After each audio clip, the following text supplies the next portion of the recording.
On dirait qu'il a connu l'enlèvement, louez le Seigneur. C'est peut-être l'année, amen. Ceci pourrait être l'année où le Seigneur vient pour nous. Louons le Seigneur. Êtes-vous prêts? Amen. Pour être toujours fort, toujours en bonne santé, toujours jeune dans ce nouveau corps. Quand il viendra nous chercher, c'est la seule chose qui n'est pas encore accomplie. Amen. Toutes ces promesses, elles peuvent toutes s'accomplir pendant que nous sommes de ce côté-ci du ciel. Mais quand l'enlèvement aura lieu, quand Jésus viendra nous chercher, quand il lancera l'appel, sans prévenir, nous serons alors tous transformés comme lui dans un corps glorieux et ressuscité. Amen. Louez le Seigneur. Bonne année à tout le monde. Bonne année 2023.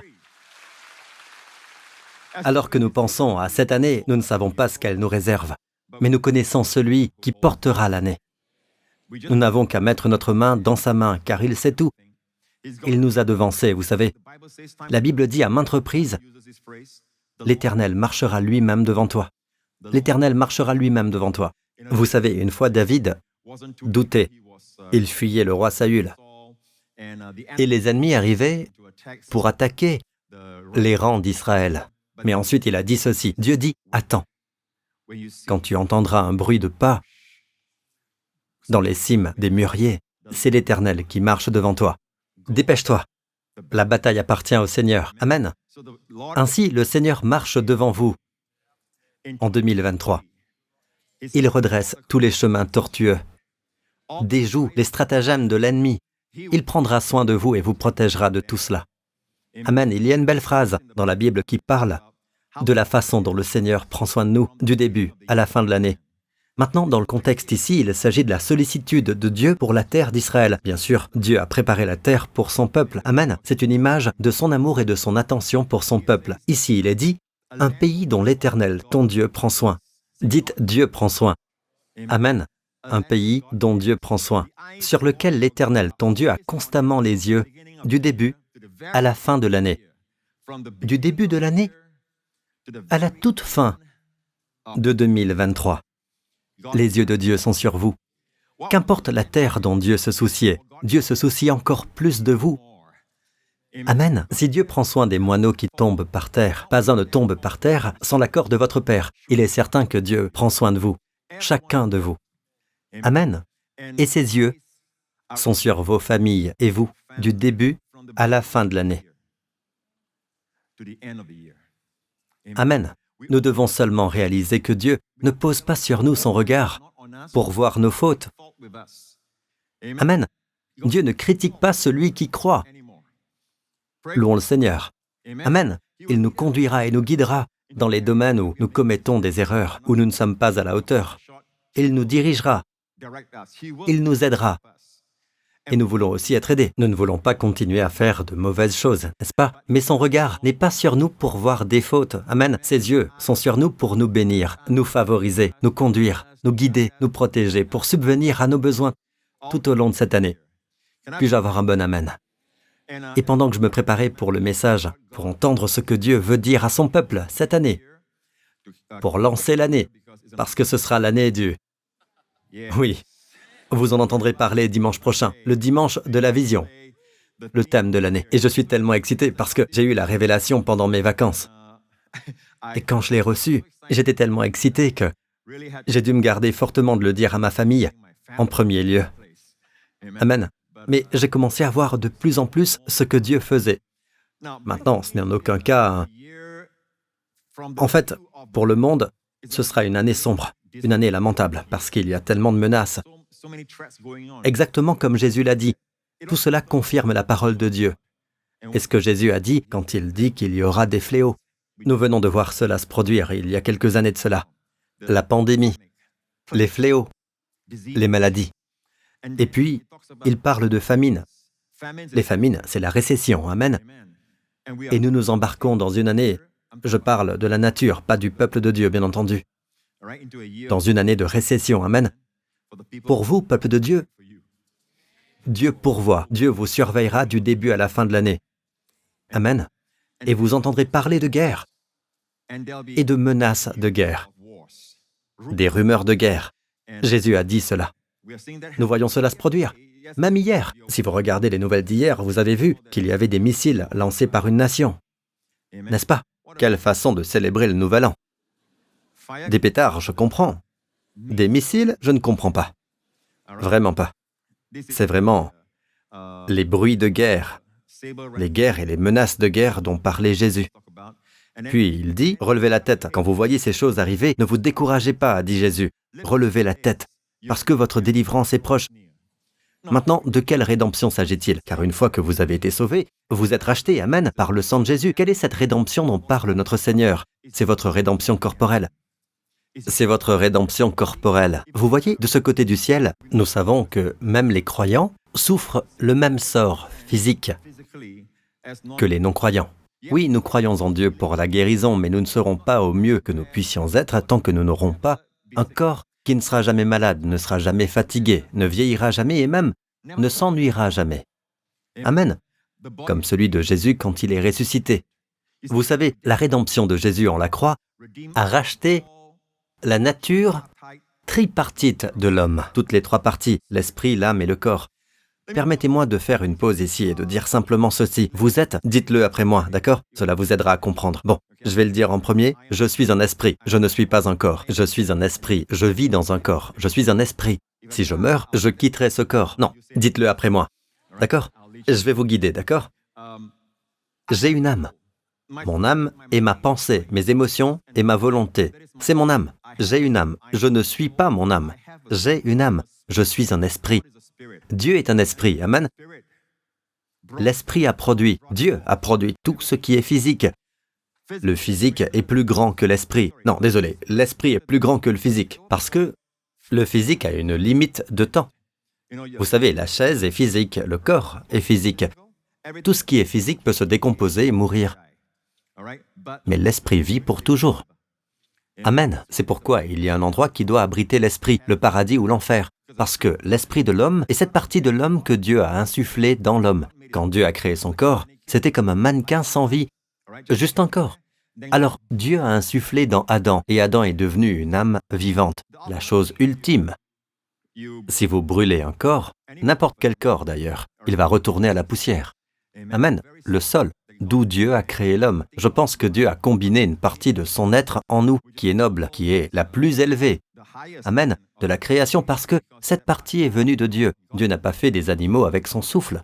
Amen, Dieu n'a pas fait les étoiles, le soleil, la lune à partir de son souffle, mais Dieu l'a fait à partir de lui-même. Il a donné une partie de lui-même à l'homme, qui est son esprit. C'est pourquoi l'esprit est éternel. Amen, mais nous sommes, parce que nous sommes morts spirituellement, mais c'est l'esprit qui est à l'origine de la matière. Amen. Alors qu'êtes-vous? Vous êtes un esprit. Dites, je suis un esprit. Maintenant, vous pouvez dire, je suis un esprit. J'ai une âme. C'est ma pensée, mes émotions et ma volonté. Je vis dans un corps. Je vis dans cette maison appelée un corps. Maintenant, regardez autour de vous. Regardez toutes les différentes maisons. Regardez tous les différents plafonds.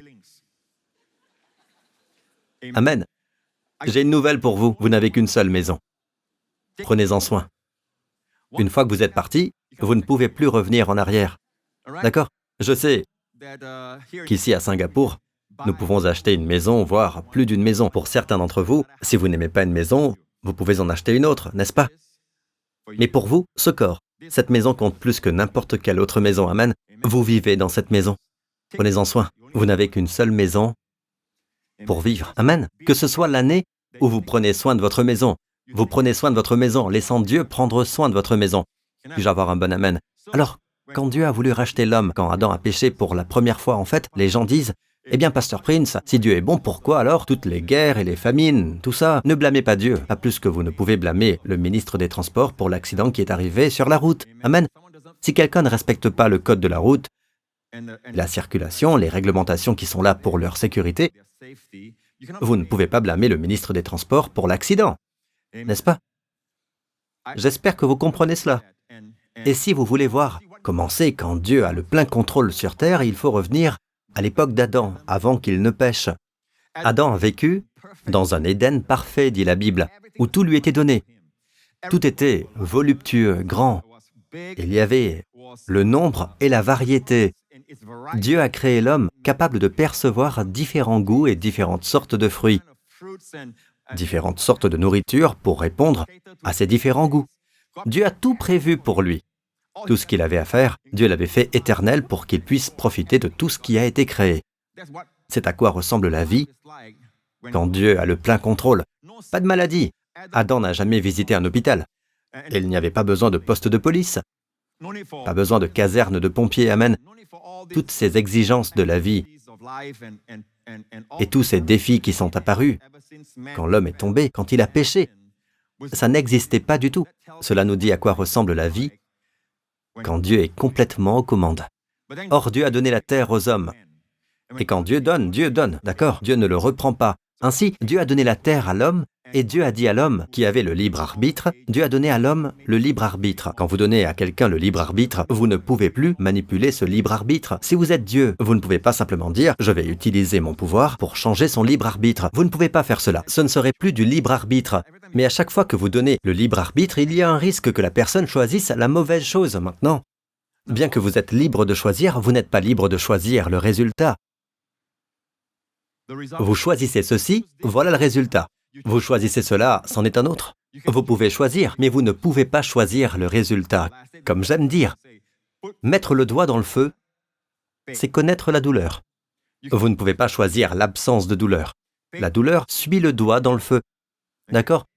Donc, c'est la réalité. Ainsi, Dieu a dit à l'homme, « Ne pêche pas. Le jour où tu pêcheras, tu mourras. » C'est certain. Nous ne savons pas combien de temps Adam a vécu dans l'Éden, mais nous savons qu'en fin de compte, il a péché. Il a péché contre Dieu. Il a cru au diable, au mensonge de l'ennemi, plus qu'à la parole de Dieu qui l'aime. Et le résultat est que la maladie est arrivée, la décadence est arrivée, la vieillesse est arrivée, la décrépitude. Adam a finalement connu la décrépitude et la mort s'est installée. Donc Dieu a vraiment dit « ne pêche pas ». Le jour où tu pêcheras, tu mourras, c'est certain. Mais Adam a vécu plus de 900 ans avant de mourir. À cette époque, il vivait des centaines d'années. Et au fil du temps, cela s'est réduit à 100 ans, puis moins de 100 ans pour arriver aujourd'hui aux environs de 80. C'est une moyenne. Et je suis ici pour vous dire que ce n'était pas le plan de Dieu. En fait, la mort n'a jamais été dans le plan de Dieu. Mais Dieu a dit aux hommes, « Le jour où tu pêcheras, tu mourras. » Mais comment se fait-il qu'Adam ait vécu plus de 900 ans? Est-il mort? Oui, il est mort spirituellement. N'oubliez pas, je suis un esprit, donc l'esprit est mort. C'est pourquoi Jésus a dit « Vous devez naître de nouveau ». Et alors Nicodème, à qui Jésus a dit cela, a dit « Comment entrer dans le ventre de sa mère et naître ?» Il réfléchit physiquement. Jésus pense que votre esprit doit naître de nouveau. Ainsi, cette partie est coupée de Dieu. Cette partie est anéantie spirituellement, amen. Ainsi, cette partie est privée de Dieu. Ensuite, l'esprit a également commencé à s'effondrer. L'homme a commencé à être oublieux. L'homme n'avait plus le plein contrôle de sa pensée, même la pensée la plus brillante. Les scientifiques nous disent que l'homme n'utilise que 10% de son intelligence. Donc au départ, l'homme avait le plein potentiel. L'homme n'a plus cette capacité. Puis son corps, il a commencé à avoir des boutons, des rides, des maladies, des affections, à vieillir et à mourir. Donc cela ne fait pas partie du plan de Dieu. La Bible, en fait, dit que la mort est un ennemi, afin que nous attendions l'enlèvement. Parce que l'enlèvement ne nous rachète pas spirituellement, mais nous rachète physiquement. Relevez la tête, car votre délivrance est proche. Amen. Peut-être cette année. J'ai dit peut-être cette année. Amen. J'ai hâte. La Bible dit, quant au jour et à l'heure, personne ne les connaît. Mais relevez la tête. Quand vous verrez toutes ces choses, relevez la tête. Votre rédemption corporelle approche. Amen. Nous ne vieillirons jamais, nous ne mourrons jamais, nous ne nous sentirons jamais malades, nous n'éprouverons plus la maladie, ni même l'ennui. Pour combien de temps? Pour toujours.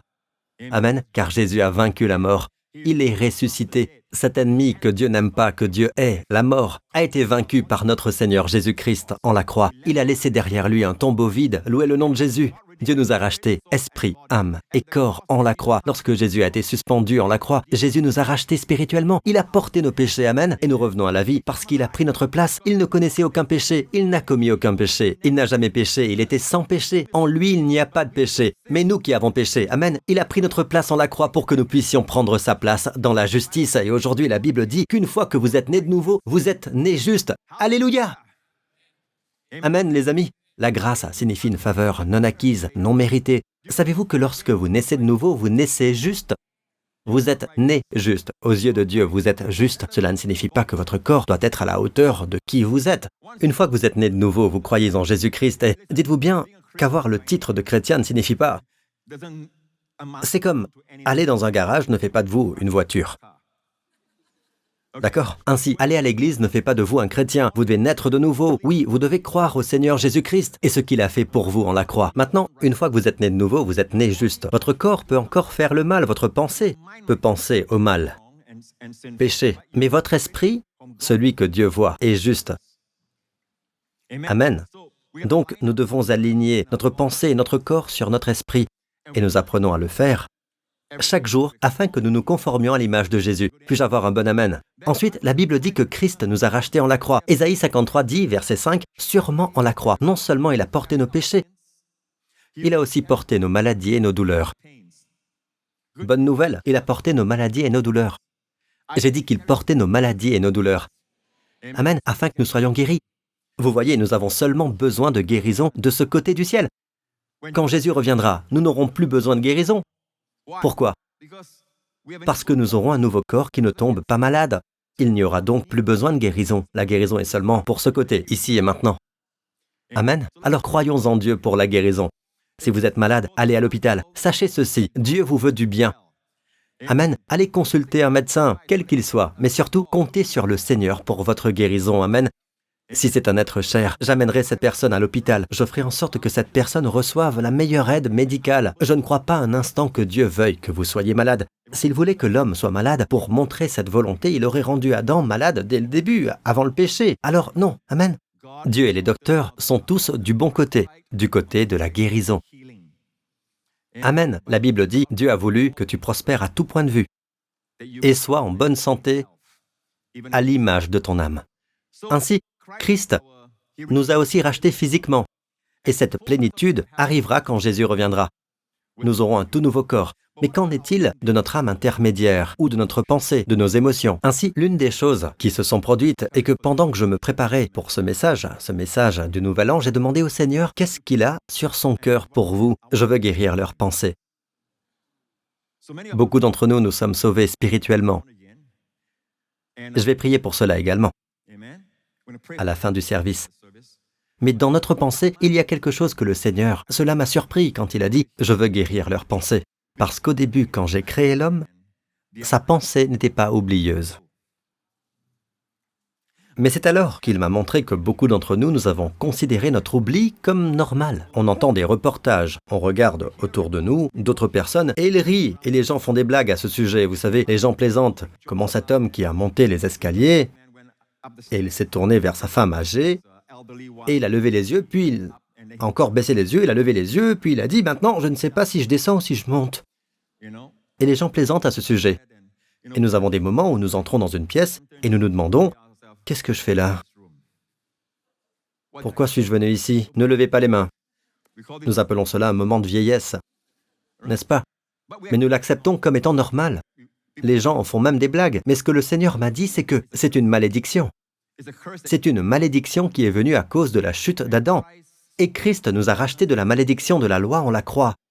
Amen. Si vous regardez Adam avant qu'il ne pêche, si vous regardez Adam, quand Dieu a créé Adam, Dieu a fait tous les animaux, Dieu a fait Adam éternel, et Dieu a fait tous les animaux et tout le reste afin que l'homme puisse jouir de tout ce qu'il a fait. Dieu ne l'a pas fait le premier, ou le deuxième jour, ou le troisième jour, pour que l'homme ne puisse pas glorifier ou prendre part à ce que Dieu a fait.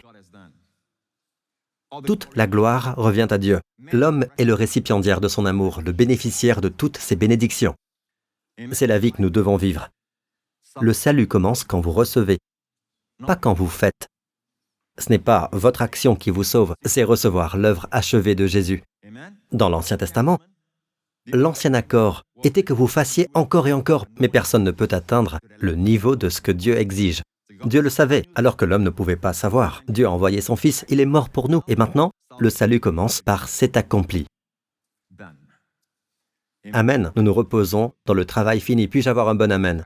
Ainsi, en la croix, Christ nous a rachetés de la mort spirituelle. Christ nous a rachetés de la maladie et de l'affection. C'est notre corps. Et vous trouvez toutes ces malédictions listées dans Deutéronome 28. Alors Christ nous a rachetés dans nos âmes. Et c'est notre pensée qui devient déprimée. C'est la pensée qui oublie. C'est la pensée. Alors, est-ce que Dieu ne fait que contourner votre pensée? Dieu contourne-t-il votre pensée pour atteindre votre esprit, pour atteindre votre corps, ignorant la pensée? Non, Dieu a fait l'homme en 3 parties.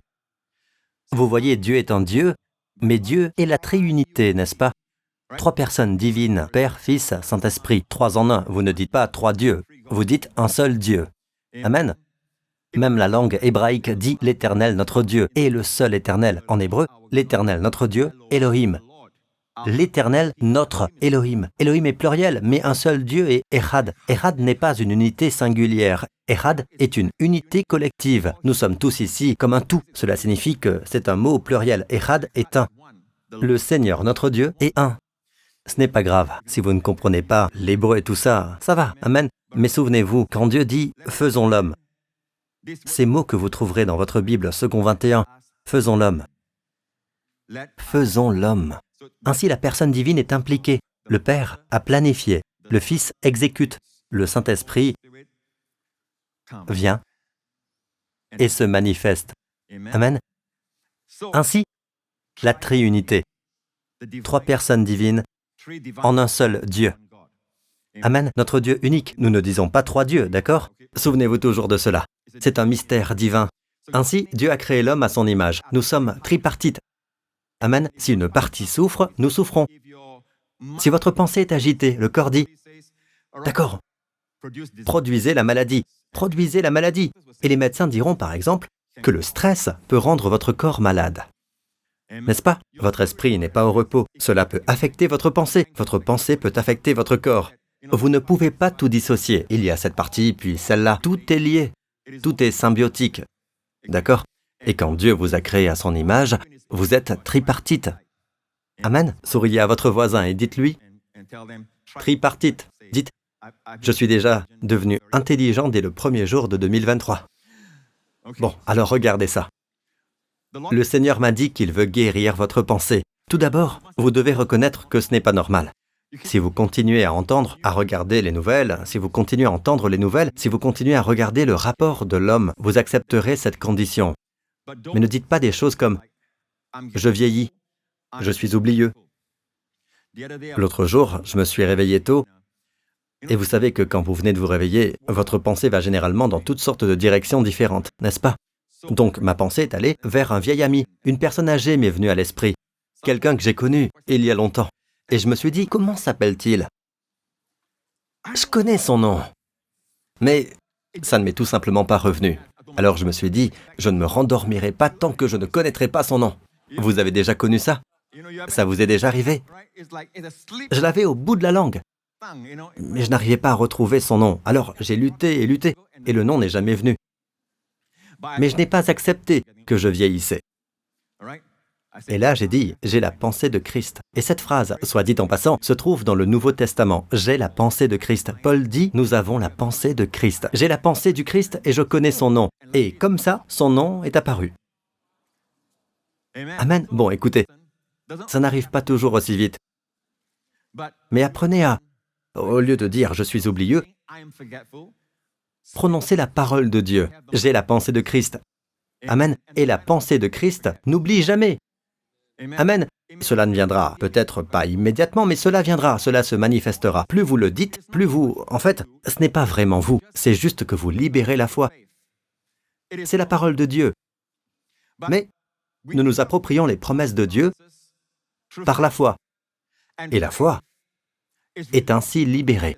Croyez en votre cœur, avec votre bouche. Croyez en votre cœur, parlez avec votre bouche. Nous sommes créés à l'image de Dieu. Au commencement, dit la Bible, Dieu créa les cieux et la terre.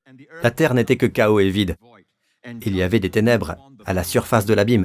Et Dieu dit « lumière ». Remarquez, Dieu a d'abord vu les ténèbres, mais Dieu n'a pas dit « wow, c'est sombre ». Ça deviendrait plus sombre. Remarquez, Dieu a vu les ténèbres, et qu'a dit Dieu? Dieu dit qu'il y ait de la lumière, et il y eut de la lumière. Dieu vit que la lumière était bonne. Maintenant, écoutez, nous sommes faits à l'image de Dieu, d'accord? Nous sommes censés aller par la foi, mais à cause de la chute de l'homme, ils choisirent d'aller par la vue. Ils veulent aller, en fait, beaucoup de choses qui sont réelles, vous ne pouvez pas les voir dans le domaine spirituel. Alors que maintenant, nous pensons que le domaine physique, où nous pouvons voir qu'il vieillit, qu'il se décrépit, qu'il se décompose, qu'il y a une date de péremption. Mais ce qui est de l'esprit ne vieillit jamais, ne meurt jamais. C'est pourquoi la partie de l'homme, qui est l'esprit, doit finalement être logée au paradis ou en enfer après que le corps se soit décomposé. Amen.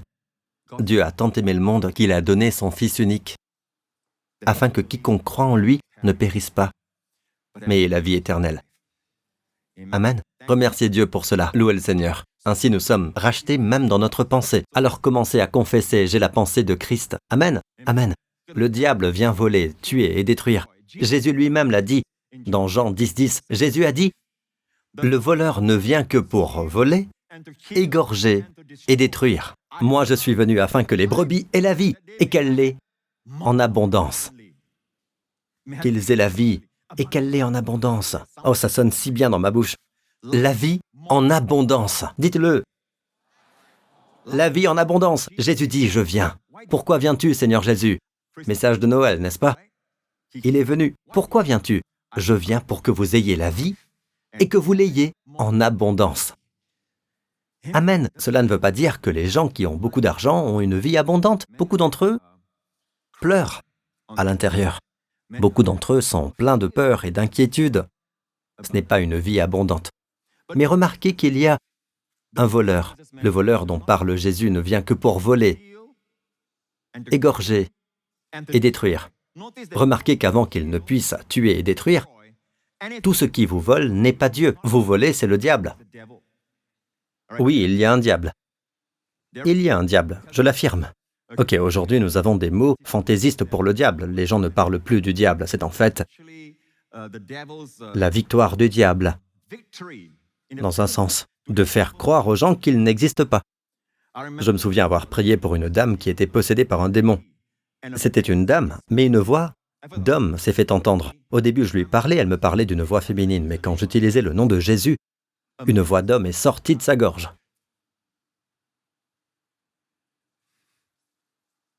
Ainsi, après un certain temps, le pasteur Henri était là, et j'étais à côté en train de prier. Immédiatement, quand j'ai entendu la voix d'un homme, j'ai couru à côté, j'ai dit au pasteur Henri, tu t'en occupes, j'ai besoin de prier. Dans ma jeunesse, j'ai regardé un film intitulé L'Exorciste et je n'ai jamais changé. Je ne voulais pas qu'il m'arrive quoi que ce soit. Ce que je ne savais pas, c'est que ce film ne montrait pas qu'au nom de Jésus, chacun plie le genou. Amen. Quand Jésus était sur terre, même les démons le suppliaient de ne pas les chasser. Ils l'ont supplié de ne pas les envoyer en enfer avant l'heure. Es-tu venu ici pour nous tourmenter avant le moment fixé? Ils savent que le temps viendra où ils iront en enfer. Ils le savent, mais ils sont toujours sur terre, sous forme d'esprits désincarnés. C'est un tout autre message. Et ils causent la dépression, ils causent l'oppression, ils causent la maladie. Et vous savez, les Chinois ont un dicton, ils disent « Oh, cette douleur vient sur le corps par le vent », ce qu'ils appellent « hong ». C'est très intéressant qu'en grec, le Nouveau Testament est écrit en grec, alors que l'Ancien Testament est écrit en hébreu. En hébreu, c'est « ruach », le vent. En grec, c'est « pneuma ». Perceuse pneumatique, comme actionnée par le vent. Vent est le mot pour esprit. D'accord? Pneuma ou ruach en hébreu. Ruach, esprit. Alors un esprit mauvais, un souffle mauvais, c'est comme un vent. Le Saint-Esprit est aussi comme un vent, et bien des fois vous le sentirez, même dans notre église. Vous pouvez sentir le vent. Le sentir pendant le temps de la guérison. Le vent vient et la douleur s'en va. Amen. La tumeur n'est plus. Amen. Ce n'est pas par la force, ce n'est pas par la puissance, c'est par l'Esprit du Seigneur. Cela peut arriver même pendant cette période où je prêche, louez le Seigneur, car Dieu aime guérir. Dieu aime vous restaurer. Amen. La Bible dit que lorsque Jésus était sur terre, la Bible parle de comment Dieu a déversé une onction de Saint-Esprit et de puissance sur Jésus de Nazareth, qui allait de lieu en lieu en faisant le bien et en guérissant tous ceux qui étaient sous la domination du diable. Amen. Ainsi la maladie n'est pas de Dieu, elle est du diable. Jésus allait en guérissant tous ceux qui étaient sous la domination du diable. Amen. Alors le diable est venu pour voler, égorger et détruire. Mais avant qu'il ne puisse tuer et avant de pouvoir détruire, que fait-il? Il vole. Que vole-t-il? Que pensez-vous que le diable veut voler? Maintenant, imaginez que vous êtes un voleur, d'accord? Vous ne pouvez pas imaginer que vous êtes un voleur, d'accord? Quand un voleur s'introduit dans une maison, quelle est la chose qu'il recherche? Je sais que de nos jours, vous avez des voleurs professionnels, des voleurs numériques. Et quand ils volent, ils peuvent détourner des millions et des millions de dollars d'une île. Et après, les gens sont incapables de savoir où est cet argent, n'est-ce pas? Donc, je parle bien sûr d'un voleur. Tous les voleurs, que cherchent-ils à faire? Voler. Voler. Alors, imaginez un voleur qui vient dans une maison. Qu'est-ce qu'il fait? Eh, il y a deux voleurs, d'accord? Regarde ça! Des piles et des piles de papier toilette! Tu t'en souviens? On se battait tous au supermarché pour du papier toilette. Peut-être qu'avec l'arrivée d'un autre variant, il nous faudra encore rester à la maison. On prend les rouleaux de papier toilette. Attrape ça! Les voleurs s'en vont chargés de papier toilette. Vous pensez qu'ils s'intéressent au papier toilette? Non, ils s'intéressent aux petits objets. Le rouleau de papier toilette est trop grand. Quels sont les petits objets? Les diamants, les bijoux. Et de nos jours, ils sont assez sophistiqués, vous savez. Non, ça c'est du zircon. Ce n'est pas un vrai diamant. Ce n'est pas un diamant. Oh, ce sac, ce n'est qu'une imitation. Celui-ci est un vrai. Ils cherchent des objets de valeur. Que pensez-vous que le diable veut vous voler? Eh bien, Jésus a répondu à cela. Regardez ceci dans Matthieu 13. Vous donc écoutez ce que signifie la parole du semeur. Lorsqu'un homme entend la parole du royaume, avant que le diable puisse tuer et détruire, il doit voler, il doit voler, il doit vous voler la parole. Lorsqu'un homme entend la parole du royaume, Jésus parle ici, et ne la comprend pas, le mauvais vient et enlève ce qui a été semé dans son cœur. Cet homme est celui qui a reçu la semence le long du chemin. Très bien. Alors Jésus partage la parabole du semeur et de la semence sur les différents types de réponses à la parole de Dieu. Comme en ce moment, même en ce moment, je parle peut-être à 4 types de sols différents. Il y a 4 réponses différentes à la parole de Dieu. Mais Jésus a dit que le diable vient voler. Et c'est ça qui arrive. Ils entendent la parole, mais ne la comprennent pas. Quand vous ne comprenez pas la parole, en fait, vous l'entendez. Ce n'est pas que vous ne l'entendez pas. Ce n'est pas que vous ne venez pas à l'église. Vous allez à l'église le dimanche, le 1er janvier. Amen. À Pâques. Le nouvel an chinois peut-être. Et le jour de votre anniversaire. Ce n'est pas qu'ils ne viennent pas à l'église. Ils viennent pour entendre la parole. Amen. Et vous savez quoi? À chaque fois que vous allez à l'église, je suis content. Amen. Vous êtes dans un endroit où vous pouvez entendre la parole. C'est déjà la moitié du miracle. Le diable ne veut pas que vous soyez à l'église du tout. Il essaiera de faire de l'église un endroit où les gens semblent ennuyeux. D'accord? Vous avez vu le pasteur Marc? Il n'y a aucune chance qu'il soit ennuyeux. Amen. Les gens là-bas, ils sont du genre à dire « fais pas ci, fais pas ça ». Des mensonges qu'on entend souvent. Je vous le dis, la Bible est bien plus avancée que vous ne le pensez. Bien plus que tout ce que vous pouvez concevoir. Amen. Le diable veut que vous soyez à l'extérieur, car tant que vous regardez Netflix et toutes ces autres choses comme le sport et ainsi de suite, il sait que ces choses ne peuvent pas vous sauver de ces attaques et de ces assauts contre vous en 2023. Il le sait. Il sait ce qu'il pourra tirer du fait que vous suiviez telle série télé, telle star, telle équipe de football. C'est ce qu'il y a de mieux au monde, qu'importe le domaine. Que ce soit dans le divertissement, le golf, le sport, le football, quoi que ce soit, il le sait. Et cela signifie-t-il que nous ne devons pas apprécier ces choses? Nous apprécions ces choses, mais elles ne doivent pas passer avant la parole. Amen. Quoi que vous fassiez, accrochez-vous à la parole de Dieu. C'est ce qui produit les bénédictions, et les miracles, et les percées, et les guérisons dont vous et moi avons besoin. Vous seriez étonné de voir à quel point la parole de Dieu a été dérobée de votre pensée. Peut-être êtes-vous devenu croyant quand vous étiez enfant, mais là, cela vous a été volé. Ce n'est pas normal. Le diable vous a volé. Avant qu'il puisse toucher votre corps, il doit enlever la parole de guérison de votre tête. Il sait que aussi longtemps que la parole est là, même une petite semence, c'est comme ce petit arbre qui pousse à travers un trottoir. Vous avez déjà vu ça? Il finit par casser le béton. Il casse le trottoir et fonce vers le ciel. Une petite graine a ce pouvoir. Quelqu'un a laissé tomber la graine, peut-être qu'il mangeait un fruit et qu'il l'a recraché. Elle est allée se loger dans une fissure. Elle a commencé à germer. Elle a commencé à pousser suffisamment pour casser le béton. Une petite graine. Le diable doit faire vite avant qu'elle ne germe. Le diable doit venir vite avant qu'elle ne bourgeonne. Il doit venir vite avant qu'elle ne perce le béton. Mon conseil, ne venez pas seulement pour la germination en début d'année. Soyez ici jusqu'à la fin de l'année. Amen. Continuez à entendre la parole. La parole. Vous voyez, nous ne sommes pas ici pour être religieux, nous sommes ici pour être spirituels. D'accord? Nous ne sommes pas ici pour apprendre des lois. Nous sommes ici pour venir sous la grâce, où nous le voyons, et nous lui permettons de nous aimer et de faire de grandes choses pour nous. Amen.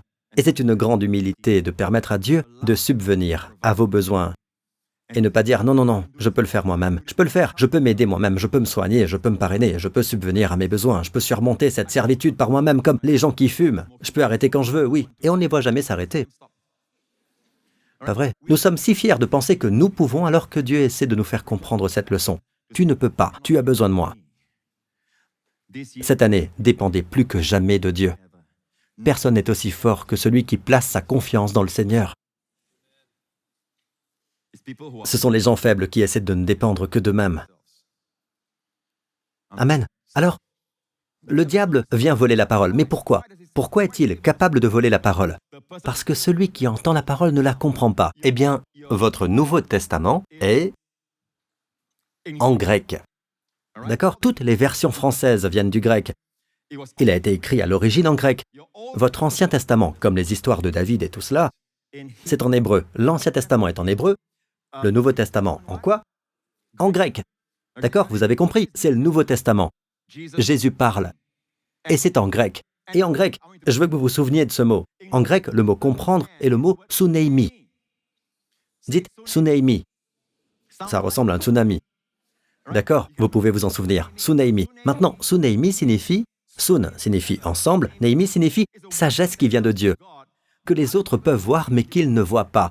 Mais vous le regardez, vous voyez ce qu'ils ne voient pas. Vous mettez les deux ensemble. Sun signifie ensemble. Vous êtes capable de mettre les deux ensemble et de voir ce que Dieu veut que vous voyez. Cela vient de Dieu. Vous entendez la parole et vous la méditez jusqu'à ce que vous voyez le Suneimi en 2023. Et alors vous avez la victoire. Amen, c'est Suneimi. Suneimi, c'est mettre les deux ensemble. C'est très intéressant. Maintenant, regardez les 4 sols. Jésus a mentionné 4 sols, n'est-ce pas? J'enseignerai cela une prochaine fois. Mais regardez, la bonne terre qui produit une récolte, qui rapporte 30, 60, 100 fois. Regardez ce bon sol. Descendons. Jésus dit, celui qui a reçu la semence, la parole de Dieu dans la bonne terre, dans sa hutte, c'est celui qui entend la parole et la comprend. Encore une fois, il y a le mot Suneimi. Il porte du fruit avec un rapport de 160 ou 30 pour 1. Vous voyez ça? Amen. Donc nous voulons comprendre la parole de Dieu. Faites de cette année une année où vous comprenez la parole de Dieu. Lire un roman, lire un livre, lire un journal, tout ça c'est très bien, fantaisiste, agréable, et cela vous fait vous sentir bien pendant un certain temps. Rien de mal à cela, cela peut aussi vous déstresser dans une certaine mesure, mais ça ne peut pas vous aider comme la parole de Dieu peut vous aider, parce que la parole de Dieu contient la véritable substance de Dieu. Amen. Alors, dans le même chapitre, notez ce que Jésus a dit à propos des gens qui refusent d'entendre la parole de Dieu ou de voir la parole de Dieu. Le cœur de ce peuple est devenu insensible. Ils se sont bouchés les oreilles et ils ont fermé les yeux. Remarquez que Dieu n'a pas fermé leurs yeux. Ils ont fermé les yeux. Ainsi, la parole de Dieu vient aujourd'hui encore par la porte de vos oreilles. Amen. Pour certains d'entre vous, cela passe également par la porte des yeux. Certains ont les yeux fermés, parce qu'ils méditent la parole de Dieu au moment même où je parle. Vous avez médité depuis un certain temps. Et vous voyez qu'une autre porte s'ouvre pendant que vous méditez, les yeux fermés. Vous voyez tous ceux qui sont au premier rang, à droite, mes pasteurs. En particulier le pasteur Lorenz, je l'ai déjà vu. Il est si poli qu'il ne bâillera jamais quand je prêcherai. Oui, il bâille, mais il ne bâille pas ouvertement comme le pasteur Marc. Quand le pasteur Lorenz bâille, il me regarde et tout d'un coup, ses yeux deviennent vraiment grands. Puis ses narines se dilatent. Une fois, je l'ai regardé, j'ai dit, « Mon frère, tu viens de bâiller. » Ses yeux ont commencé à s'humidifier. Il est trop poli pour bâiller ouvertement. Amen. Mais il y a des gens qui bâillent sans aucune gêne, à l'aise. Ces journées portes ouvertes. Ainsi, la parole de Dieu entre par la porte de votre œil. Voyez la parole de Dieu, entendre la parole de Dieu. Et remarquez qu'ils ferment délibérément les yeux, de peur que leur cœur ne comprenne, qu'ils ne se convertissent et que je ne les guérisse. De peur que les oreilles n'entendent. Le mot comprendre, devinez quoi? C'est le mot sunaimi. De peur que leurs oreilles n'entendent. Vous voyez, plus vous entendez la parole de Dieu, plus vous voyez la parole de Dieu. Elle tombera dans votre cœur. C'est alors que Dieu vous donne la compréhension. Vous dites, je le vois.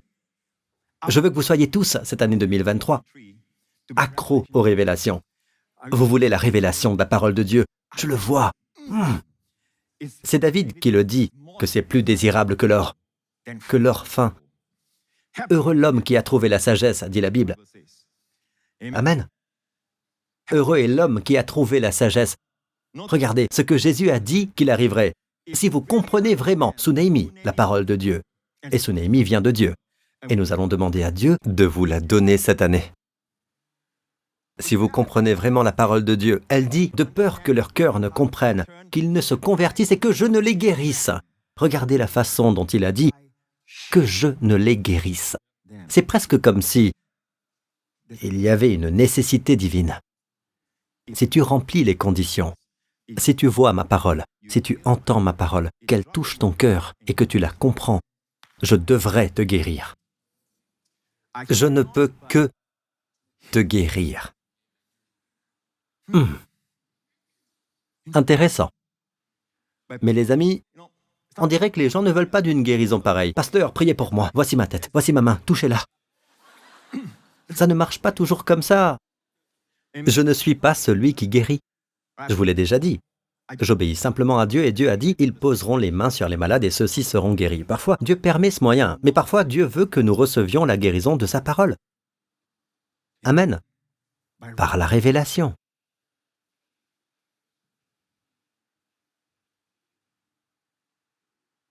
Donc, s'ils comprennent, je devrais les guérir. N'est-il pas intéressant de voir dans l'Ancien Testament, dans le livre des Proverbes écrit par l'homme le plus sage, le roi Salomon, à qui Dieu a donné la sagesse, des propos semblables. Regardez ce qu'il dit. « Mon fils, Dieu vous parle. Sois attentif à la chaîne de football. » Ok, mauvaise plaisanterie, Pasteur Prince. D'accord, j'aime le football. D'accord, j'aime beaucoup ça. J'aime le foot. J'ai même regardé Singapour jouer contre le Vietnam il y a à peine 2 jours. Pourquoi le Singapour ne gagne pas? Je ne sais pas. Tout ce que je sais, c'est que je regarde le foot. J'aime bien ça, amen. D'ailleurs, même mon fils a chanté la chanson de la Coupe du Monde la semaine dernière, lors du 2e service, n'est-ce pas?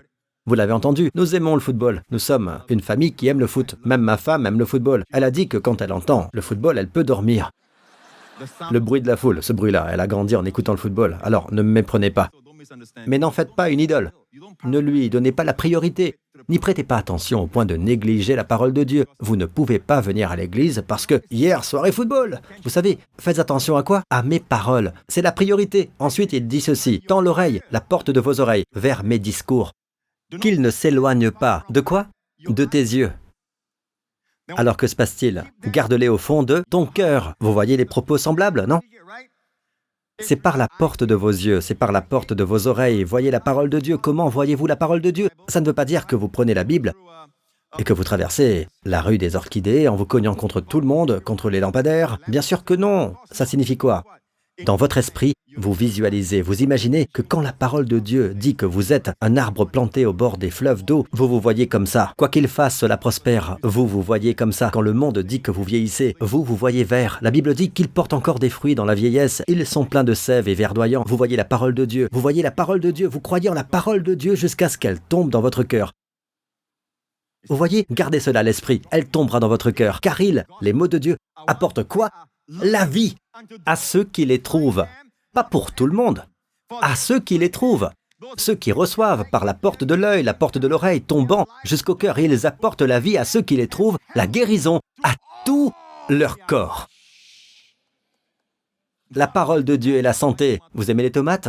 La parole de Dieu donne la santé de la tête jusqu'aux pieds. Oh, pasteur, c'est horrible. Votre blague, je veux dire. Ainsi, à tout leur corps signifie toute votre chair. Depuis votre cerveau, vos cheveux, votre tête, vos yeux, votre cœur, votre pancréas, je pense que c'est quelque part ici, votre foie, votre estomac, vos intestins, votre prostate, je vais arrêter de pointer du doigt. Très bien. Et tout en bas, vos genoux, amen, vos épaules, vos genoux, tête, épaules, genoux et pieds, tête, épaules, genoux et pieds, à tout leur corps. Ça veut dire tout. Ce n'est pas moi qui le dis, la parole de Dieu le dit. Il n'y a pas de médicament, il n'y a aucun médicament qui guérit tout le corps.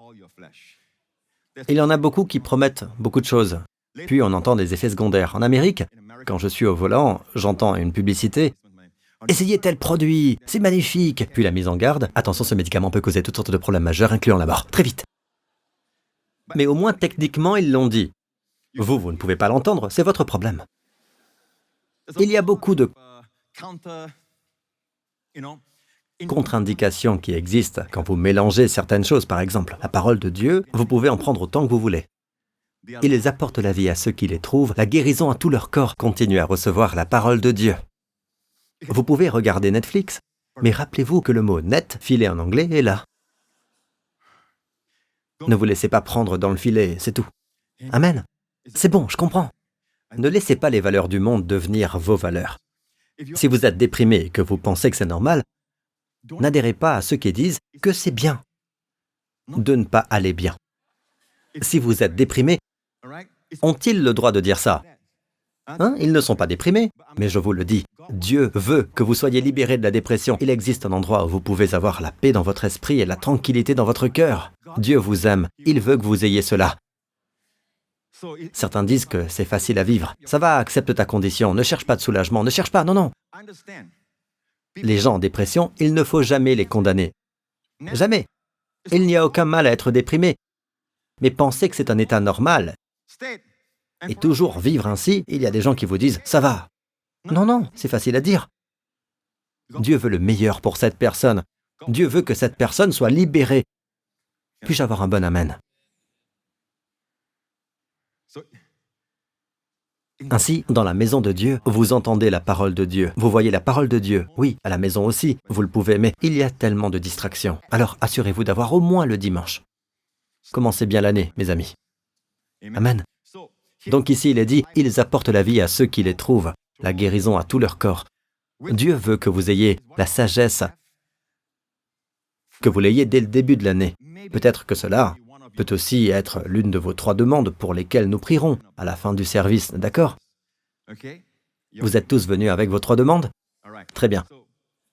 Ainsi, la Bible dit que la principale chose, c'est la sagesse. Et là, vous vous dites, eh bien, Pasteur Prince, je voudrais que vous sachiez que j'ai quand même un QI, un quotient intellectuel assez élevé. Ce n'est pas pour me vanter, mais il est très élevé. Du genre vraiment très élevé. Eh bien, la sagesse n'a rien à voir avec le QI, absolument rien à voir. Amen. J'ai vu des médecins fumer. Dans ce cas, il a la pensée, il a la connaissance, il a l'instruction, or, il n'a pas de sagesse. Il y a des gens qui ont gâché leur mariage, et ce sont des professeurs. D'accord? Il y a des scientifiques qui n'ont pas de bonnes relations avec leurs enfants. Ils gâchent tout à chaque fois que leurs enfants sont avec eux. Ils s'expriment mal et il n'y a pas de sagesse. La sagesse vient du Seigneur. Et que s'est-il passé quand l'homme a trouvé la sagesse de Dieu? Voici ce qui se passe. Heureux l'homme qui a trouvé la sagesse et l'homme qui possède la pensée. Le bénéfice qu'elle procure est préférable à celui de l'argent et le profit qu'on en tire vaut mieux que l'or. Vous savez, je vous le garantis, la bourse, les marchés de la crypto, ce marché-ci, ce marché-là, quel qu'il soit, la Bible rapporte plus quand vous recevez la sagesse. Et c'est la parole de Dieu. Elle est plus précieuse que les perles. Maintenant, voyez-vous, la sagesse est personnifiée par une femme. Elle a plus de valeur que tout ce que tu pourrais désirer. Une longue vie, c'est la première chose qu'elle vous donne. Une longue vie est dans sa main droite. Combien sont d'accord que la main droite est la main de priorité? Vous êtes d'accord avec ça? Que votre main droite est la main de priorité, n'est-ce pas? Ainsi, la priorité numéro 1 pour Dieu n'est pas la richesse, ce n'est pas la renommée, ce n'est pas l'honneur. C'est quoi? La santé. Amen. À quoi ça sert d'être l'homme le plus riche du monde si vous êtes en train de mourir?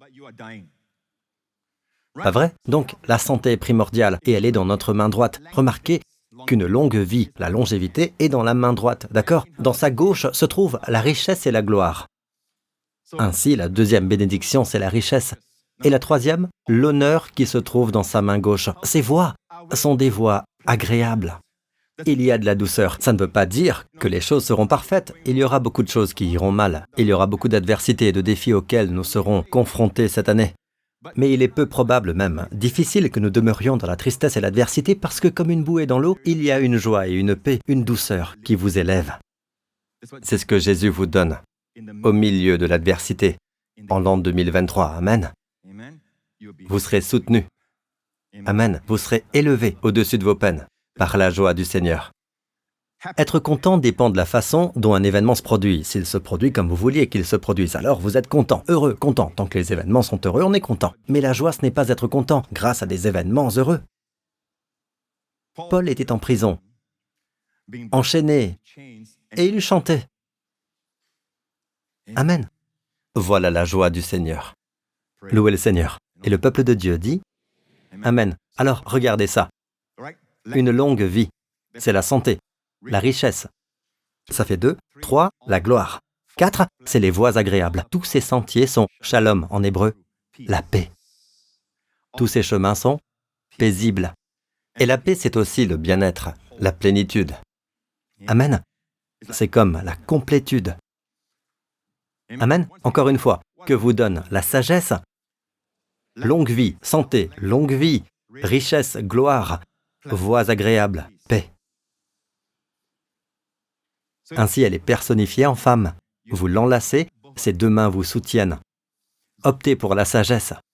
Optez pour la sagesse. Demandez à Dieu la sagesse, comme l'a fait Salomon. Quand son père, David, celui qui a tué Goliath, qui est devenu roi plus tard, mourut, Salomon, son fils, est monté sur le trône, et il a parlé à Dieu. Une nuit, durant un songe, il se trouvait dans un endroit appelé Gabaon, là où était le tabernacle de Moïse. En songe, cette nuit-là, le Seigneur lui est apparu. Et Dieu a dit, « Demande-moi ce que tu veux que je te donne. » Il dit, « Mon Dieu, je ne demande pas grand-chose. Je ne demande que 4 chiffres. Fais-les sortir cette semaine. Juste 4 numéros, rien de plus. » D'accord? Je l'ai déjà dit. Si vous demandez des chiffres, qu'est-ce que vous recherchez en vérité? De l'argent. Pourquoi voulez-vous de l'argent? Oh, l'argent me donnera plus de vacances. Je pourrai arrêter de travailler. Pourquoi voulez-vous tout cela? Pour que je puisse me reposer, pour que je puisse voyager, pour que je puisse avoir une qualité de vie, pour que je puisse avoir la paix dans mes dernières années. Et si Dieu dit, je peux t'aider à contourner la case départ, de là, je vous emmène directement à une longue vie, à la santé, à la richesse, à la gloire et à la paix. Que diriez-vous de cela? Alors, quoi qu'il en soit, revenons à Salomon. Il n'a pas demandé les numéros du loto. Il a demandé cela à Dieu. Il dit, « Donne donc à ton serviteur un cœur intelligent pour juger ton peuple et pour discerner entre le bien et le mal. Car qui pourrait juger ton peuple, ce peuple si nombreux ?» Or, ce discours plut au Seigneur, en ce que Salomon lui avait fait cette demande. Ainsi, Dieu était très content. Si vous demandez à Dieu la sagesse aujourd'hui, vous plairez au même Dieu. Il est le même hier, aujourd'hui, éternellement, Amen. Il a demandé à Dieu la sagesse.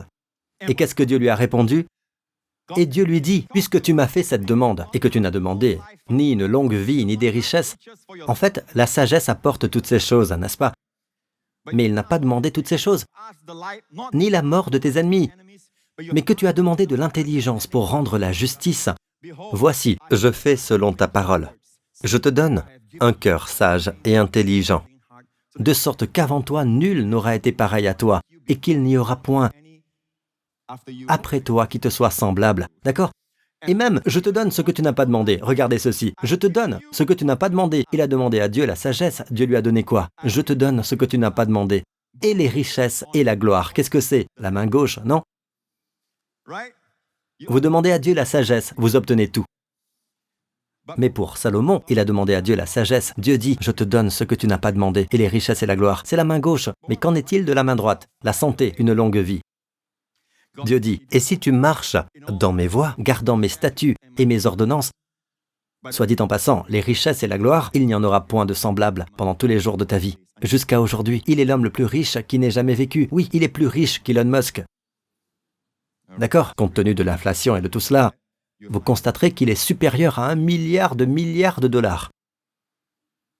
Et Dieu dit, « Et si tu marches dans mes voies, gardant mes statuts et mes ordonnances, comme y a marché David ton père, je prolongerai tes jours. » Cependant, si vous étudiez la vie de Salomon, il n'a pas vécu longtemps. Il est mort jeune. Maintenant, je vais vous dire ceci. Plus tard, il s'est détourné de Dieu. Cela nous dit que la sagesse n'est pas un ça, c'est un il. En venant au Seigneur, vous passez plus de temps avec lui. Vous passez plus de temps avec la sagesse. La sagesse est une personne, amen. Plus tard, il a quitté le Seigneur. Remarquez ce que Dieu a dit, d'accord? Je t'ai donné la main gauche, la richesse et la gloire. Mais pour la main droite, tu dois garder mes commandements. À l'époque, ils étaient sous la loi. Ils étaient sous les 10 commandements. Mais nous sommes sous la grâce. Jésus a tout accompli pour nous. C'est comme si Jésus passait votre examen et vous donnait un A+. Jésus a passé votre examen, vous a donné un A+. D'accord? C'est une façon très simple de vous dire que Jésus a tout fait et vous l'a donné. Ainsi, Jésus est connu comme le Fils de ma main droite. Ainsi, vous et moi avons aujourd'hui la main droite. La bénédiction. Amen. Jésus est le Fils de la main droite. Alléluia. Donc, nous avons les deux. Amen. Et puis, la Bible dit, « Alors, Salomon se réveilla. Et voici, c'était un songe. Puis il vint à Jérusalem et se tint devant l'arche de l'Alliance de l'Éternel. » Je veux vous dire quelque chose. C'est une preuve que vous recevrez la sagesse. Comment? Il dormait. Toute cette transaction s'est déroulée pendant qu'il dormait. Il a demandé à Dieu la sagesse. Il s'est réveillé. Eh bien, il était au lieu appelé Mont Gédéon. Il est toujours là en Israël aujourd'hui. Et le Mont Gédéon est l'endroit où se trouve le tabernacle de Moïse. La structure, les signes extérieurs de la religion, d'accord? Mais pas d'arche d'alliance. L'arche est l'image de notre Seigneur Jésus-Christ. La boîte oblongue est recouverte d'or. L'or dit la divinité de Jésus. Il est Dieu. Le bois à l'intérieur parle de l'humanité de Jésus. Amen. Couvert d'un couvercle propitiatoire de Dieu. C'est l'œuvre de Jésus en la croix. Car c'est là que le sang est déposé. Et alors Dieu pardonne au peuple. Donc, c'est une image de Jésus-Christ. Remarquez que là où il était, il y avait une structure extérieure, les signes extérieurs de la religion, nous pouvons l'appeler ainsi. Mais c'est ainsi, quand vous avez la sagesse. Alors, je ne recherche pas la religion, je recherche la réalité. Je recherche Jésus. Amen. Il s'est réveillé et il a chéri la présence du Seigneur Jésus-Christ. Les sages le recherchent encore. Amen. Louez le Seigneur. C'est la première chose qui est arrivée quand il a reçu la sagesse. Amen. Maintenant, regardons cette prière. Qu'a-t-il prié? Il a prié, « Donne donc à ton serviteur un cœur intelligent. » Et en hébreu, c'est un cœur qui entend. En grec, il y a une version grecque de l'Ancien Testament, juste pour info, qui s'appelle la Septante. Si vous lisez le grec dit « kardia ». Kardia veut dire « cœur ». Akouo veut dire « écouter ». Encore une fois, la même chose que l'hébreu. Amen. Un cœur qui écoute. Pour discerner entre le bien et le mal. Maintenant, dans la Septante, dans la version grecque de ce passage, savez-vous ce qu'est discerner? Sunaimi. Ce garçon, avant de recevoir la sagesse, il a demandé à Dieu Sunaimi, cette branche de la sagesse, pour discerner entre le bien et le mal. Comme je l'ai dit, les gens peuvent voir la chose, mais ils ne peuvent pas la discerner. Certaines choses sonnent bien, ont l'air bien, ont bon goût, ont l'air prometteurs, mais ne le sont pas.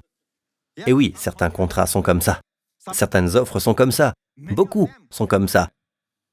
Ils ne vous parleront pas de l'envers. Certains hommes viendront à vous, très charmants, débordant de charme, avec un corps ressemblant à celui du pasteur Lorenz, drôle comme le pasteur Marc.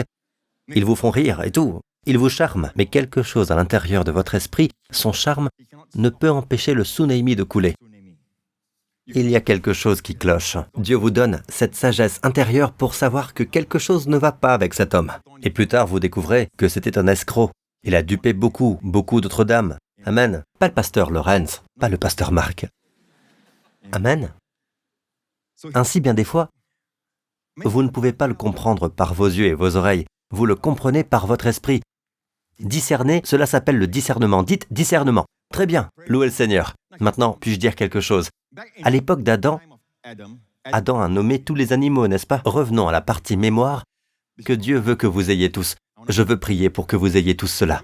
Si vous ne voulez pas cela quand je prie, ne levez pas la main. Ne recevez pas. Dieu ne vous forcera pas à recevoir. Chaque don de Dieu est reçu. Il a besoin de votre consentement, même pour être sauvé. Si Jésus est mort sur la croix pour tous nos péchés, comment se fait-il que le monde entier ne soit pas sauvé? Parce que tout le monde ne le veut pas. Tout le monde n'y croit pas. Et Dieu ne peut pas vous sauver sans votre consentement. En fait, nous venons en quelque sorte tous les dimanches, nous montrons à Dieu, nous consentons à être aimés. Nous consentons à être guéris. Seigneur, je consens à être béni en 2023. Amen. Mais pensez-y, il n'y avait pas de smartphone. Et il y a des centaines et des centaines d'espèces d'animaux dans le monde. Dieu les a tous amenés à lui. Il pouvait les nommer un par un et il les a nommés un par un. Qu'importe le nom qu'il avait donné, quand il fallait revenir au premier nommé, il n'a pas dit « Oh, toi ton nom c'est... Marco. » Désolé, c'est toujours Marc qui revient. Désolé Marc. Vous savez, ce n'est pas comme ça. Il était capable de se souvenir de tous les noms. Dans tous les cas, il pouvait s'en souvenir. C'était la magnificence de l'esprit de l'homme au début, avant qu'il ne tombe. Jésus, quand il grandissait, n'avait pas de Bible. Cela vous choque-t-il? Et d'ailleurs, si vous disiez, « Pasteur, Jésus est Dieu sous forme humaine. » Oui, mais il a grandi en tant qu'homme. Écoutez bien, il est Dieu. Béni soit la vérité éternelle pour toujours. Amen. Il est Dieu. Mais quand il est venu et est devenu un homme. D'accord? Il n'a pas fonctionné comme un Dieu, vous comprenez? Il est venu pour être le prototype, comme Adam a été le prototype du premier homme. Le premier homme est un prototype de l'homme. Jésus est venu pour être le second Adam, un autre prototype d'une race humaine appelée nouvelle création. Il a donc grandi en sagesse, et quand il avait 12 ans, il était dans le temple. Et les pharisiens, les scribes et les docteurs de la loi entouraient ce jeune garçon de 12 ans, qu'ils ont été stupéfaits de sa compréhension et de ses réponses.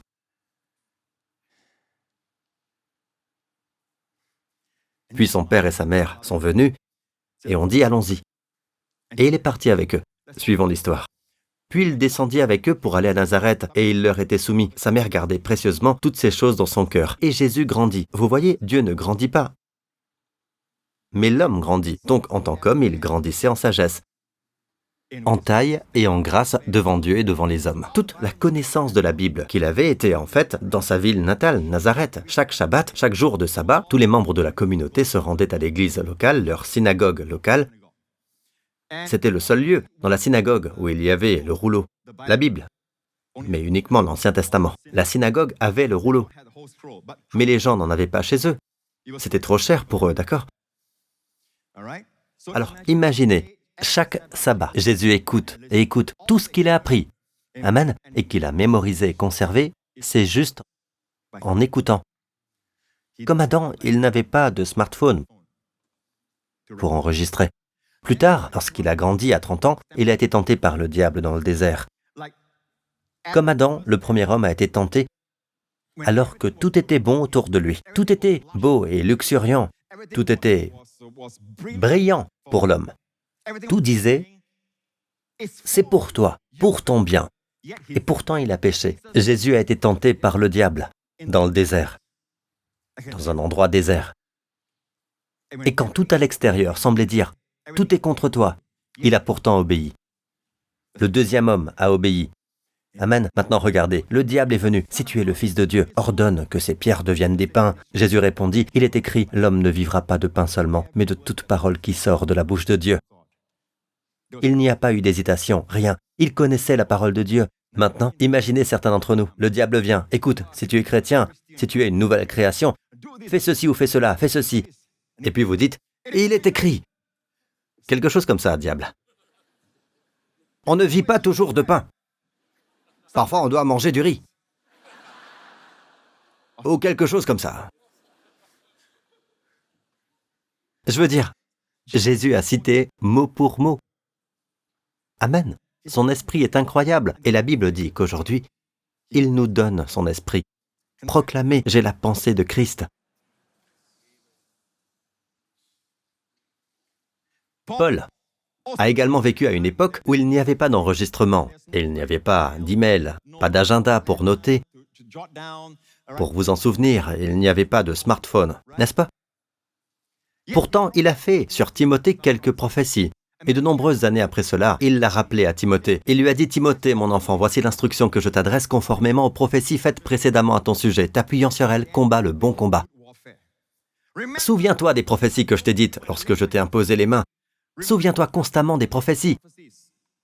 Amen. Que par ces prophéties, tu feras un bon combat contre le diable. Amen. Pouvez-vous imaginer Paul qui reçoit un autre email à distance? Peux-tu me redire les prophéties? Parce que j'ai oublié. Vous ne pouvez pas imaginer cela, n'est-ce pas? Ceux de cette époque étaient incroyables. Une phrase, si simple. Mais quand vous méditez dessus, vous vous dites, ils avaient une mémoire incroyable. Et nous essayons de mémoriser en lisant ou en écoutant des cours sur la mémoire. Ils disent que pour mémoriser des choses, il faut mémoriser les noms des gens et tout. Imaginez quelque chose d'absurde à ce sujet. En fait, je ne veux pas me présenter à vous. Vous allez me rendre le plus absurde possible pour vous souvenir de moi, n'est-ce pas? En les rendant absurdes possible, afin que cela puisse vous aider à vous en souvenir. Pouvez-vous imaginer cette approche appliquée à la parole de Dieu? Vous mémorisez la parole de Dieu et la rendez absurde possible pour pouvoir vous en souvenir. Non, encore une fois, c'est la voie naturelle. Je ne l'écarte pas, je dis juste que c'est la voie naturelle, pas la voie de Dieu. Quelle est la voie de Dieu, Pasteur Prince? Méditez. Méditez la parole de Dieu. Prenez un verset, savourez-le toute la journée. Amen. En route pour le travail, savourez-le, digérez-le. Ils apportent la vie à ceux qui les trouvent. La guérison à tout le corps. Oui, la santé de la tête aux pieds. Oh! Je viens de le rendre absurde, n'est-ce pas? Et vous mémorisez. Aucun mal ne t'arrivera. Je le comblerai de longs jours.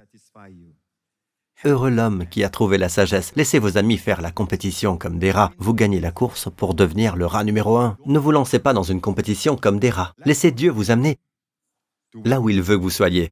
Et son approvisionnement sera là. La faveur sera là. Et le meilleur de tout, vous venez en sentant bon, en ayant bonne mine, sans stress. C'est la voie de Dieu. Amen. Que ce soit l'année 2023. Que ce soit l'année. Amen. Puis-je prier pour votre pensée après? Laissez-moi conclure, d'accord? Maintenant, vous souvenez-vous d'un garçon esclave appelé Joseph? Très joli nom. Il était en prison. Et Pharaon, le roi, a eu un songe. Vous voyez, les gens du monde peuvent avoir des rêves de Dieu, mais ils ne peuvent pas interpréter car il n'y a pas de Sunaimi. Le Sunaimi appartient au peuple de Dieu lorsqu'il demande à Dieu. Cela est arrivé à Daniel aussi, avec le roi Nabuchodonosor. Mais Joseph était en prison, oublié, pendant un certain temps. Et puis Pharaon a eu un songe et son rêve était très intéressant. Il a eu 2 séries de rêves dans la même nuit. Il a rêvé qu'il y avait 7 vaches qui étaient belles et grasses. Puis les 7 vaches broutaient. Puis sont venues encore 7 vaches vilaines et maigres. Il est dit, décharnées dans ma Bible, vaches maigres et décharnées. Et les 7 vaches maigres et décharnées ont mangé les vaches grasses, mais elles avaient toujours la même apparence. Plus tard, Joseph interprétera que 7 années d'abondance arrivent, amen, suivies de 7 années de famine. Et les 7 années de famine sont telles que toutes les années d'abondance seront oubliées. C'est pourquoi les vaches se ressemblaient. Je trouve cela très intéressant et c'est ma propre révélation. S'il vous plaît, ne la prenez pas. C'est ma propre révélation. C'est très intéressant que lorsque Dieu appelle les 7 années d'abondance, il les appelle des vaches belles et grasses. Mais quand il parle d'années de famine, c'est laid et maigre. Aujourd'hui, le monde dit « maigre, c'est bien, gros, c'est pas bien ». Attendez, c'est juste une blague. D'accord, je plaisante, d'accord? Ne vous fâchez pas, et s'il vous plaît, ne m'écrivez pas à ce sujet. D'accord? C'est juste pour rire. Le prince devient roi de la blague, joking. Plaisanter, joking en anglais. Pasteur, vous aimez trop les jeux de mots. C'est très pénible, pasteur, je sais.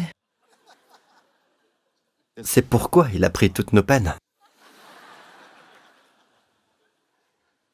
Arrêtez! D'accord, je vais conclure. Écoutez.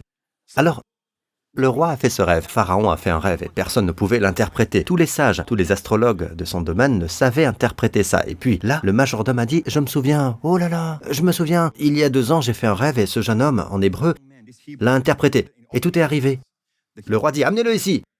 Ainsi, Joseph est venu devant Pharaon. Pharaon lui a parlé des vaches grosses et maigres, mais aussi des 7 épis pleins et beaux qui montaient sur une même tige, puis des 7 épis vides et maigres.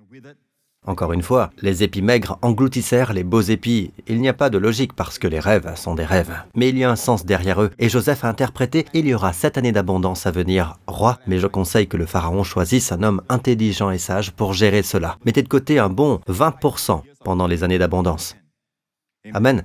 Et cela a rendu Pharaon et l'Égypte très riches lorsque les 7 années de famine sont arrivées. Alors, suivons l'histoire.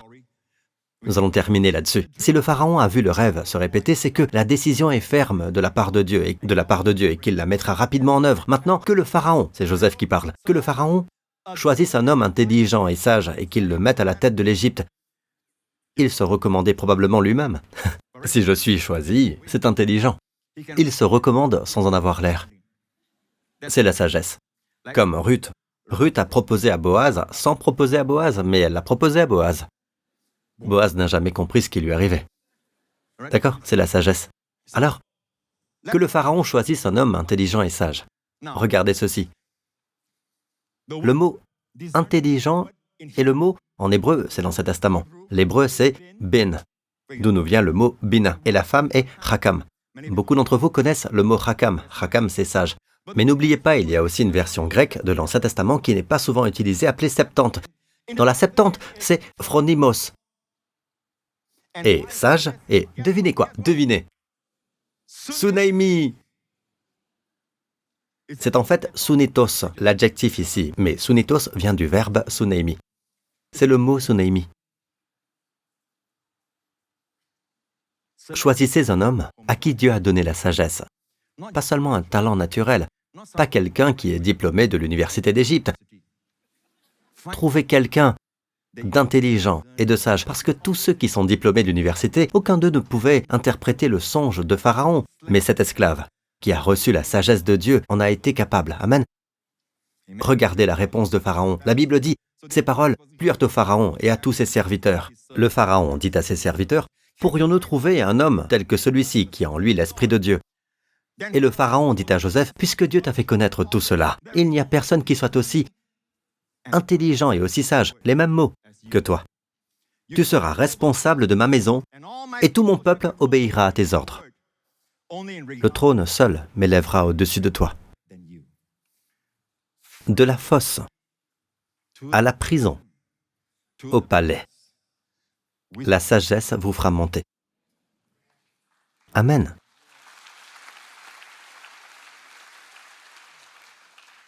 Je vais prier pour vous. Que Dieu guérisse votre esprit. Amen. Et vous donne le sentiment de son amour. La plus grande sagesse est de savoir que vous êtes aimé et aimé par celui qui a donné sa vie pour vous, qui est venu pour vous. Vous savez, dans le Cantique des Cantiques, il est dit que la mariée dit au marié, j'adore ça, c'est une image de nous tous en train de parler à notre époux, notre Seigneur Jésus, parce que la Bible compare notre relation à l'époux et à l'épouse. Pas au mari et à la femme, mais à l'époux et l'épouse. Pourquoi cela? L'époux et l'épouse, c'est quand l'amour est le plus fort, le plus véhément, le plus flamboyant, fougueux, passionné. Il aime notre amour comme ça tout le temps. Amen. Le mari et la femme, ça devient parfois plus plat, plus calme.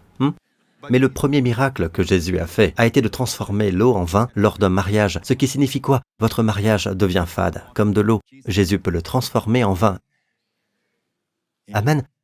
Vin béni, enivrant, et que vous soyez tous enivrés de l'amour les uns des autres. Cela peut arriver en 2023. Nous ne nous tournons pas vers nous-mêmes, nous nous tournons vers lui, d'accord? Maintenant, la mariée dit au marié, au verset 2, qu'il m'embrasse des baisers de sa bouche. Je ne veux pas le connaître de loin. Embrasser, c'est quoi? Être très proche. D'accord, ceux qui ne comprennent pas, s'embrasser signifie très près. D'accord?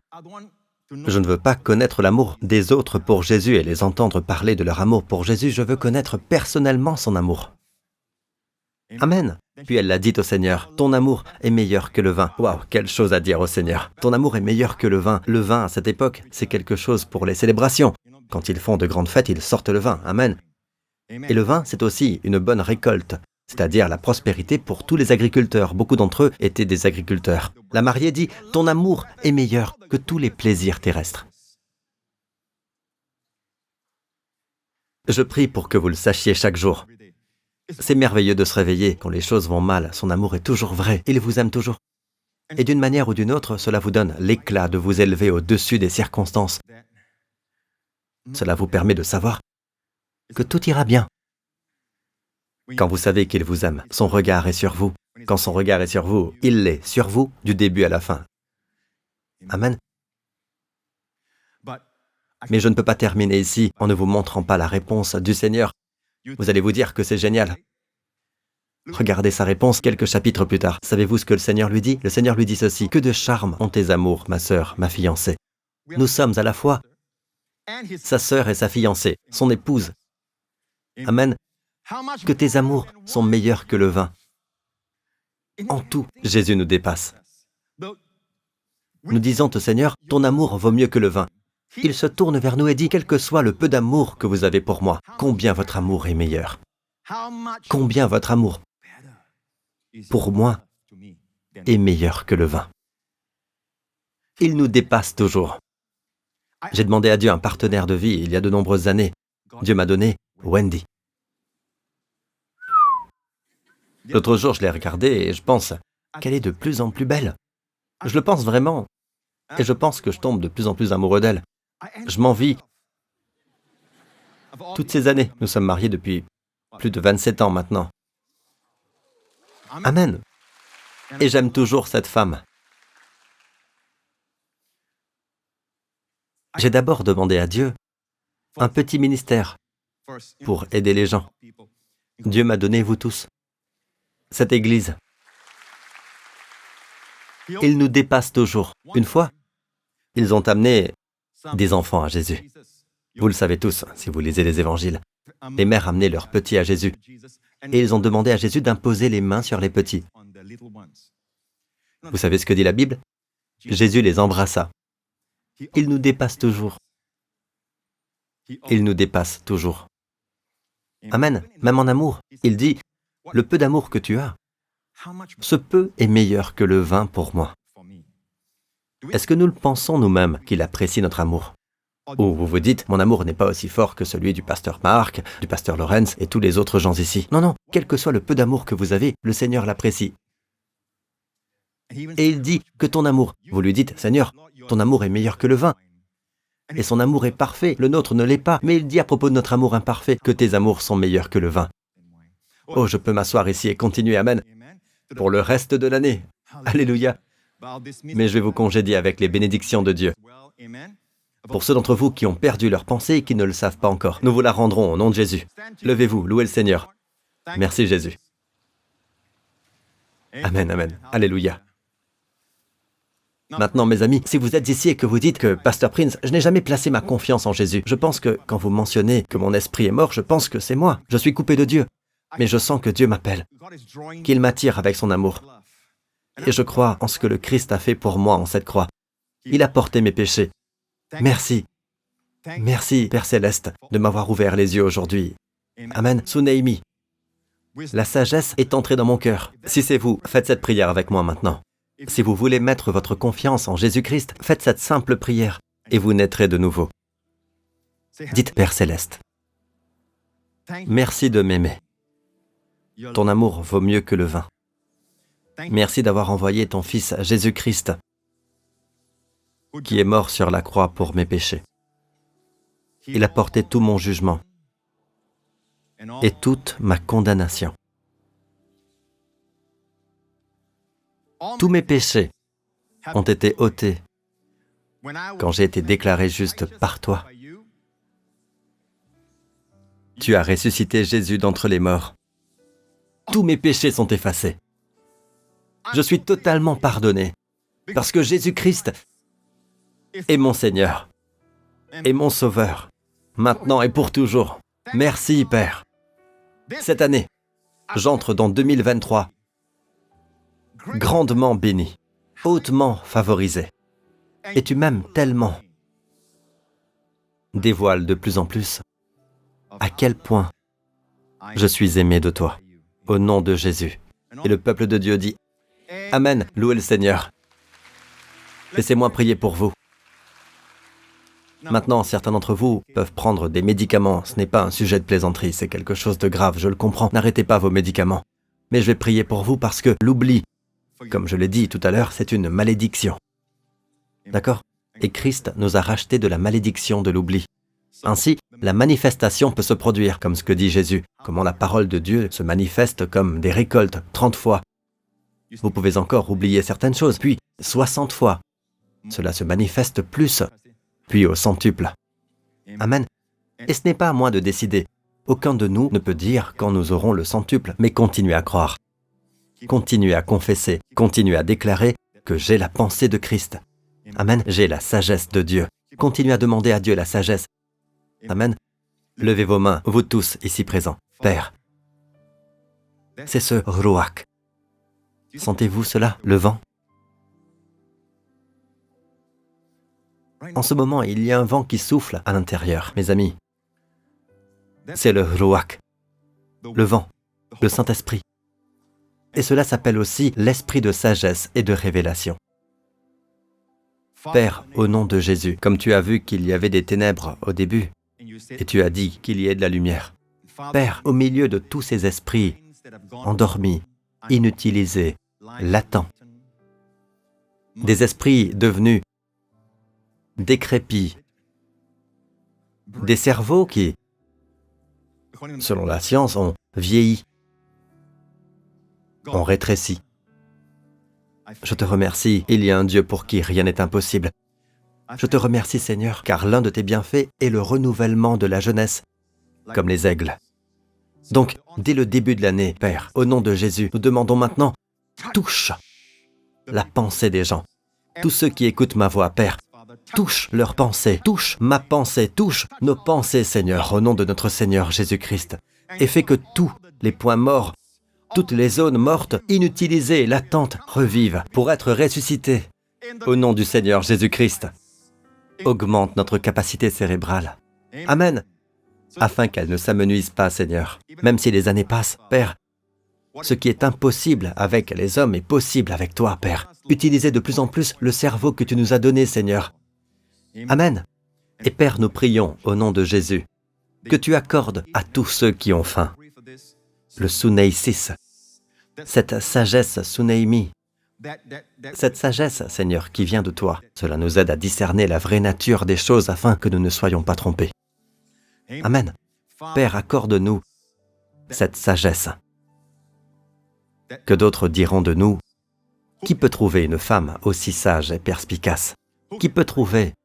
Vos patrons, vos employeurs, vos clients verront en vous une sagesse et une intelligence qui les attireront vers vous, parce que la sagesse de Dieu est en vous. Père, élève-les, Seigneur, comme des gens de sagesse. Suneimi. Alléluia. Merci, Père. Au nom de Jésus. Et quand tu restaures, nous te remercions, c'est toujours à 120% plus grand. Au nom de Jésus. Nous le recevons. Amen, amen, amen. Louons le Seigneur. Ok, vous avez vos 3 requêtes. Prêts? Amen. 3 requêtes, pensez-y en ce moment alors que nous nous présentons devant Dieu. Maintenant écoutez, je vais prier pour vous certaines choses avec lesquelles vous pourriez ne pas être d'accord. Par exemple, je vais prier pour que vous ne mouriez pas avant votre heure cette année, d'accord? Vous ne voulez pas, vous dites non, je ne crois pas à ce genre de choses. Ne comptez pas sur moi, d'accord? Dieu ne forcera pas ses bénédictions. Je vais aussi prier pour la protection de Dieu. Si vous ne croyez pas à la protection, vous n'avez pas à lever la main. Pas besoin de dire Amen, d'accord? Cela n'entre dans votre vie que lorsque vous dites Amen. Cela signifie que vous dites Amen. Signifie, c'est le mot hébreu pour la foi. Amen. Abraham a cru Dieu, c'est Amen. D'accord? Êtes-vous prêts? Très bien, cette année à venir. Père, nous demandons, Père, au nom de Jésus, que ces 3 requêtes que nous te présentons se manifesteront au nom du Seigneur Jésus-Christ. Maintenant, les amis, apportez la requête devant Dieu. Nous sommes en sa présence merveilleuse. Je ressens l'onction du Saint-Esprit. On sent le vent venir, c'est très rafraîchissant. Pouvez-vous le sentir? Ça y est encore. Pouvez-vous sentir ce vent? C'est comme une brise fraîche du soir qui souffle dans cet endroit. Amen. Qui souffle aussi au MBS, partout d'où vous nous suivez. Même en ce moment, à la GRC, c'est ce qui se passe. Partout, chaque fois que vous regardez ceci, cela se produit. Ressentez-vous cela, peuple de Dieu. Sentez-vous cela. Alléluia. Maintenant, apportez votre première demande. Tout doucement, à voix basse, dites simplement au Père, c'est ma requête.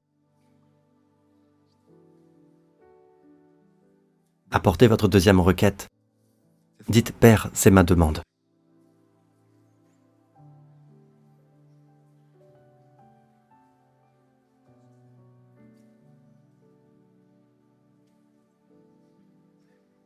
Votre troisième demande. Et Père, nous te remercions de nous avoir entendus, Seigneur, et que tu enverras tes réponses rapidement. Tu enverras tes réponses du ciel, Père. Amen. Sur la terre, il sera établi. Au nom de Jésus. Amen. Et je veux dire ceci.